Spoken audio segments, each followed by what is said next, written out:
Cash out refi versus a HELOC. I often have people come to me and say, why don't I just do a cash out refi? Because I've kind of become known in my industry as a guy who helps people with first lien HELOCs. It's because, one, I've done it and I understand it like the back of my hand. But the bottom line is, a lot of people want to know, is a cash out refi or a HELOC better for me? So in this video, I want to kind of try to break these things down for you a little bit and give you the advantages and the disadvantages and see if it can help you make the best decision for you and your family. So starting off, when you look at a cash out refi, you are resetting the clock, first of all, which is a big deal. So a lot of times you reset the clock, the time is the most valuable thing. I constantly teach on this. Time is the most valuable thing we have. Nobody ever argues that. If I'm going to say we can save you, 10, 12, 15 years of your life, you're not even thinking about the rate anymore because we bought time back. We bought your life back. And so time is the most valuable thing. When you reset the clock in a cash out refi, that's a big deal. So I want the bank tricky on that. Increases the time, which increases the payoff. So if the timeline goes off, that's more time you're paying payments. More time you're paying payments is more time you're paying interest. And interest is going straight to the bank. It also requires, 2 to 5% in closing costs. And so when you add that on, let's just say you're doing a $200,000 home, that could be $4,000 to $20,000, depending on what closing costs you get. That can be a lot of money that's out of your pocket just to get access to what is already yours. It's your equity. This is your hard-earned money that you're just putting your head down and going, man, it's a 30-year mortgage and we're getting it down to 22 because we do a bi-weekly payment or we'd put an extra payment per year. And that's great. I'm not trying to talk negatively towards that.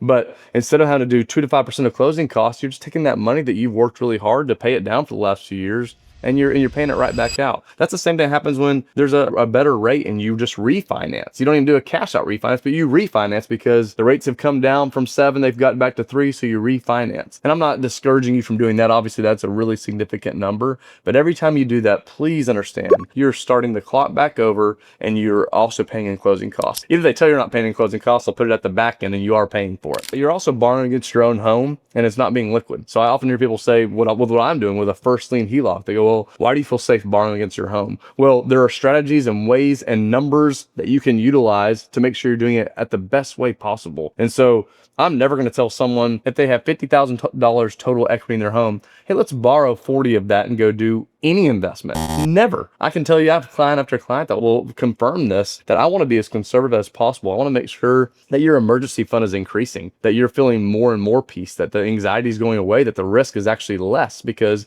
now you have access to more capital when you do a first lien HELOC, which I'll get into more in a second. You're also reducing your equity when you do that. When you do a cash out refi, you're taking money out of your equity to put in whatever you want to do. So you reduce the equity, which it can be dangerous. It's a potential higher rate as well. You might have to get into a higher rate because of the time that you get into it. The times that I could see it being okay is, I know a lot of real estate guys. I'm a real estate guy myself. I'm an investor myself. I'm all about flipping and buying. I do long-term rentals. Just to me, I feel like those are safer ways of doing it. There's risks that can come with all of these things. The reason for the strategies that I teach, that I lean so heavily on a first lien HELOC, and I should actually even reword that. I don't just lean, I'm all in. It's first lien HELOC or nothing. And I want to break that down. That doesn't mean if you're in a mortgage that you're in so much trouble or you can't ever get there. We want to get you to a place that you can get into this better loan for you. And unfortunately, there have been so many people, whether it be social media or companies, that take advantage of people or don't educate the right way. So people are unable to really understand what I'm talking about or what we're talking about. All I know is myself. I know my character and what I'm trying to teach people. And so what I'm trying to teach people is how to utilize a first lien HELOC that can benefit them the best way possible. So the differences would be with a first lien HELOC. One is, this will blow a lot of people's mind, there's not the 2 to 5% closing cost. Most of the time, with I'd say 50% of the banks, 70% of the banks I work with, there's zero in closing cost. So with a HELOC, there can be 0% in closing costs. And if there are closing costs, it's typically very minimal. I'm talking like $1,000 to $2,000, maybe $2,500 tops, which is way, way less. You also can utilize that up front. With a HELOC, you are liquid, which I've broken this down in a lot of other videos. You can find those videos hopefully on my page. The benefit of the HELOC versus the cash out refi is you remain in control. And you can get at any point where you go, all right, now maybe I don't have 50,000, maybe I'm at 150,000, and I feel comfortable originally with a $30,000 emergency fund. Well, let's double it. Let's say you keep at least 60 or triple it. Let's keep $90,000 of emergency fund, triple what you ever thought was needed to give you peace of mind with your mortgage. And now you have $60,000 that you can learn to become your own bank. So what if you find a really awesome real estate opportunity and you want to do conservative like I am? When I put 20% down on all my rentals, there's thousands of different ways you can do this, whether you're doing fix and flips or short-term rentals, long-term rentals, how much you do down, different loans, all this stuff. But my point is, you can operate this from that HELOC where you go, now I got that $60,000 of money that I feel comfortable loaning out, as long as we know that it's going to beat the interest you're loaning it out for. So whether your HELOC rate is 4, 6, I mean, let's say something really high that I've not seen in my own case at all yet, but 8. Let's say you loan it out at 8%. But you know, with this flip or this long-term rental, you're going to be earning a net after all costs, real estate fees, insurance and taxes. Maybe you hire a manager and you're still going to net 12%. Now you have loaned out your money for 8%. You're making 12%. Well, yeah, that's only a net 4%.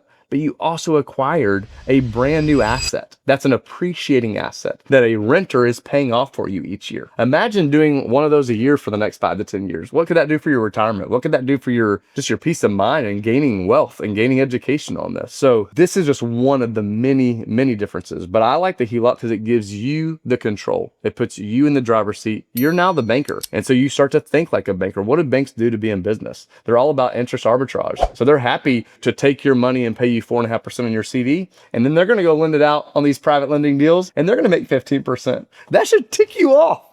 It makes me mad thinking about it. I'm serious. I'm not smiling right now, but it makes me angry to think that the banks are constantly taking advantage of us. Why do we allow this to happen? I think the reason we allow it to happen is, unfortunately, have you heard of the herd mentality? Most people just follow the leader. They just follow where the sheep are going.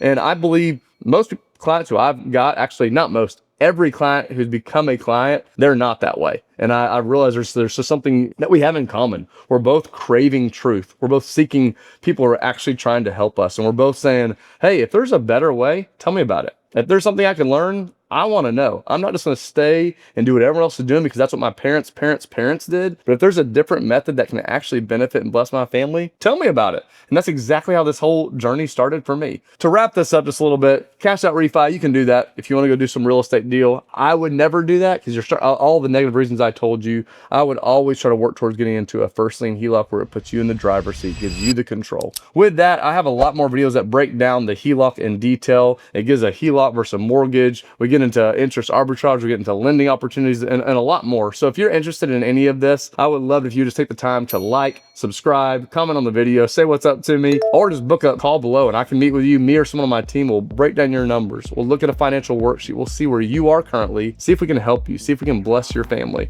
And I will be the first to tell you, if we cannot, I'm not going to try to get you into anything. It will be a free call, free of charge for you, 45 to 60 minutes. We get to meet, hang out, and see if we can actually bless you and hook you up or not. And if not, I'll tell you God bless and it's nice to meet you. And if I can help you in the future, I'll be here for you. It's just me.